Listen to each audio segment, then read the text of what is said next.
Desperate প্লি, হে আমার রব, আমাকে ফেরত পাঠাও, আমি এবার সৎ কাজ করব। কিন্তু আর সময় নেই। সময় চলছে, হাকিম সাহেব শান্তিতে ঘুমাচ্ছেন, মাঝে মাঝে জান্নাতের ছবি দেখেন। তার আমল, তার সঙ্গে কথা বলে, তসবি পড়ে। সময় যেন উড়ে যাচ্ছে। রাকিব কাঁদছে আর বলছে, কিয়ামত যেন দেরি হয়। বরজক চলছে। এটা এমন এক পৃথিবী যেখানে কেউ শাস্তিতে, কেউ শান্তিতে। হঠাৎ একদিন ইসরাফিল আমাজার সিংহায় ফুঁ দিলেন।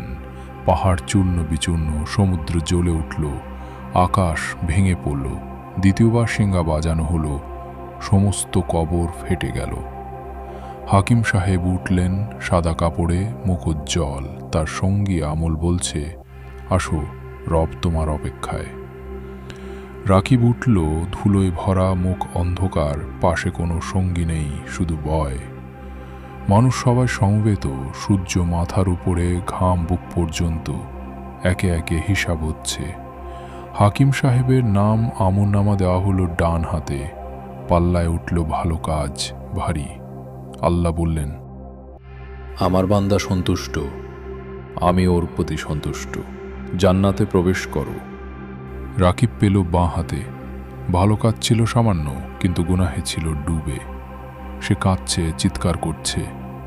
হাকিম সাহেব জান্নাতে প্রবেশ করলেন। তার সামনে এক প্রাসাদ যে কখনো পূর্ণ হবে না, নদী, বাগান, ফল, উর, শান্তি।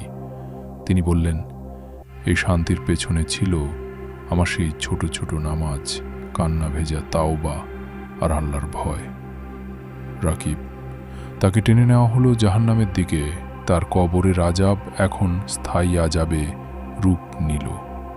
এই গল্প আমাদের সকলের। হাকিম সাহেবুন, আপনি, আমি, আমরা সবাই। যদি আমরা এখন থেকেই